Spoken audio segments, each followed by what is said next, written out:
Iniciamos, então, aqui a nossa terceira parte. Eu falo a terceira esfera, né, que contém a esfera da administração integrada e a esfera temática, que essa semana nós estamos falando em séries de granometria e limites de Atterberg. E hoje, no estudo da vida espiritual, nós vamos estar falando, como está aí no vídeo, né, o ensino apostólico acerca da pessoa e obra do Espírito Santo. Tem tudo a ver com o que falamos aí na parte anterior, que é a gestão integrada, e que eu falei ali do Espírito Santo e a vida espiritual. Sem Espírito Santo não há vida espiritual, e para ter o Espírito Santo tem que ter um novo nascimento. Senhores, isso é acessível a qualquer um. Com coração, você procurar Deus para o enfrentamento de qualquer circunstância adversa, né? Ou por amor mesmo a Deus, você vai encontrá-lo e ele vai, o Espírito Santo vai partir a residir, morar, habitar o seu coração. Vamos ouvir então o nosso Luiz Fontes.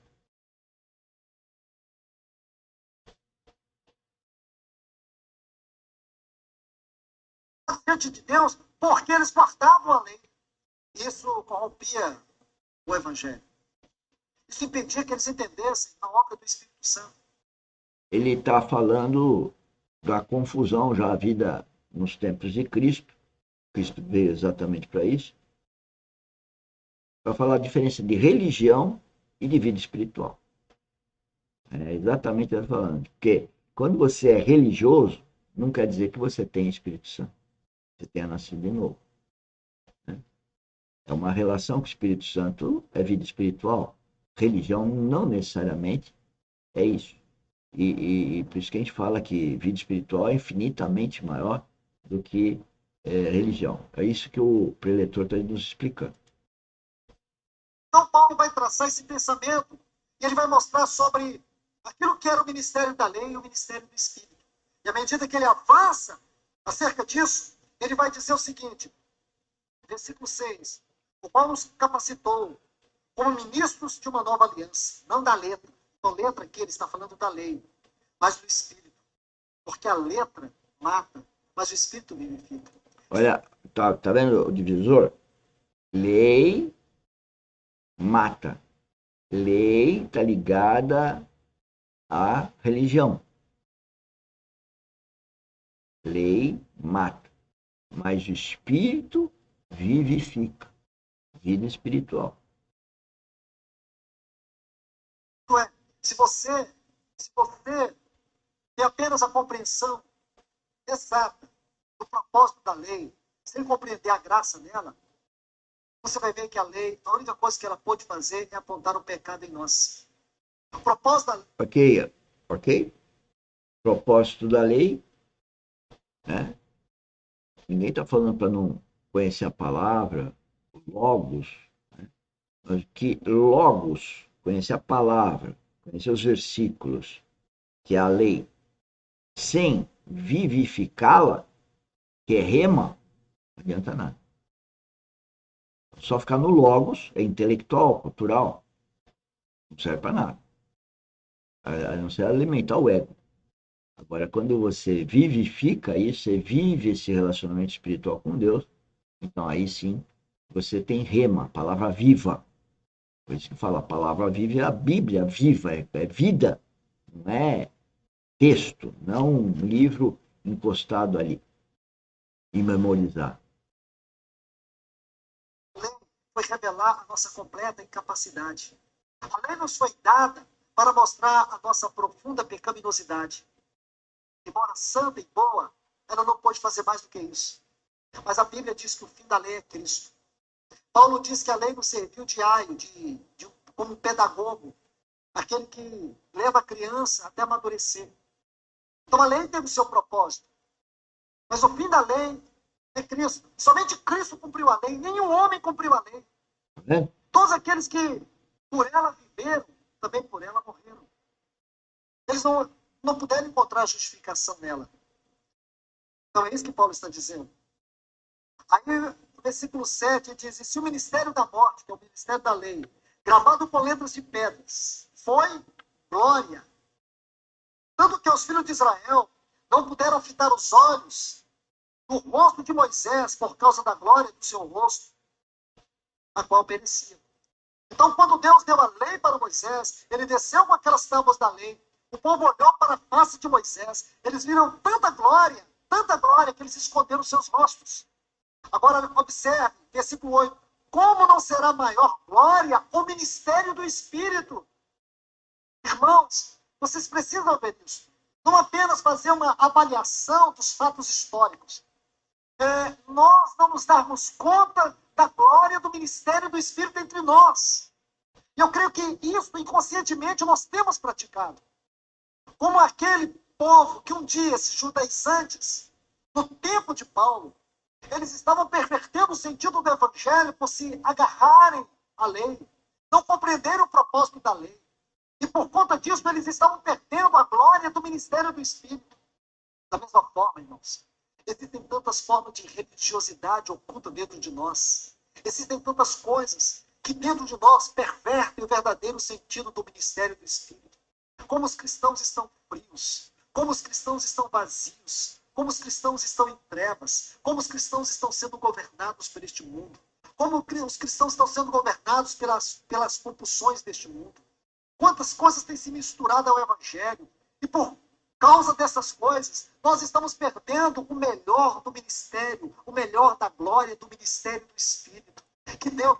Então, senhores, se os nossos fornecedores, se os senhores compartilharem o projeto da academia,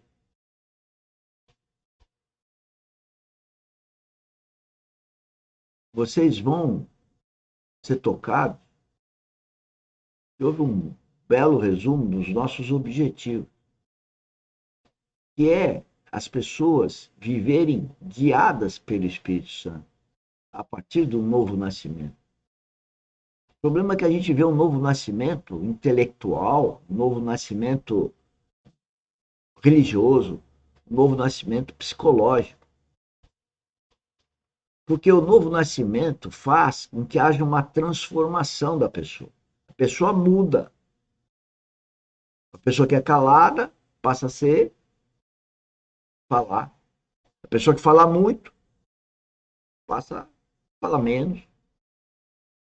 A pessoa que perde muita paciência vai ser mais paciente.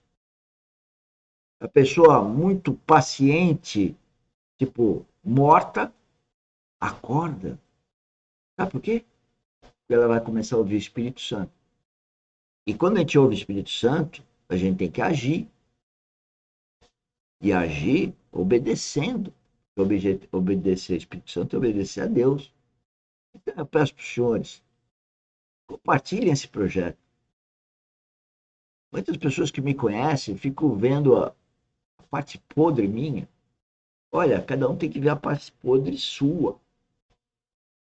Mas tem que olhar porque tem de Cristo no outro. E se não vê nada de Cristo, orar e ajudar o outro a ser um cristão verdadeiro. Todo mundo pode montar uma academia e começar a pregar o evangelho. Foi o que Cristo pediu para cada um de nós.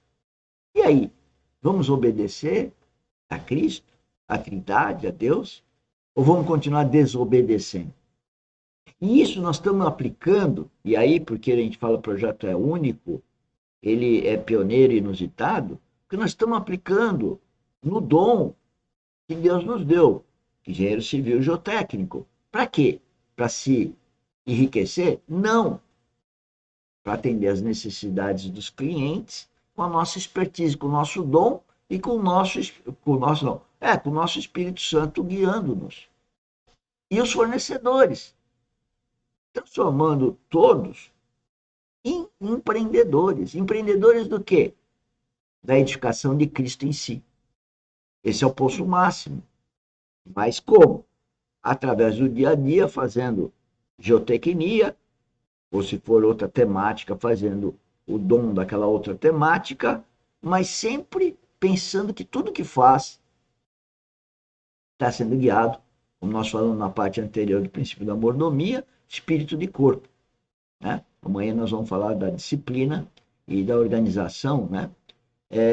Então, vem conosco, vem participar desse projeto. Vamos escutar mais um pouco.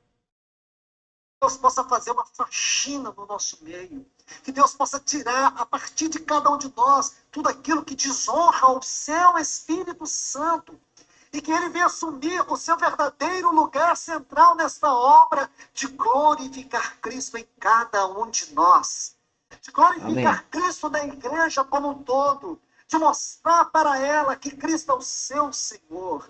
De mostrar para ela que Cristo é o cabeça. De mostrar para ela que Cristo é o fundamento, de mostrar para ela que Cristo é o primogênito, qual nós estamos sendo conformados à sua imagem. Esta é a glória do ministério do Espírito. Nós estamos perdendo, irmãos.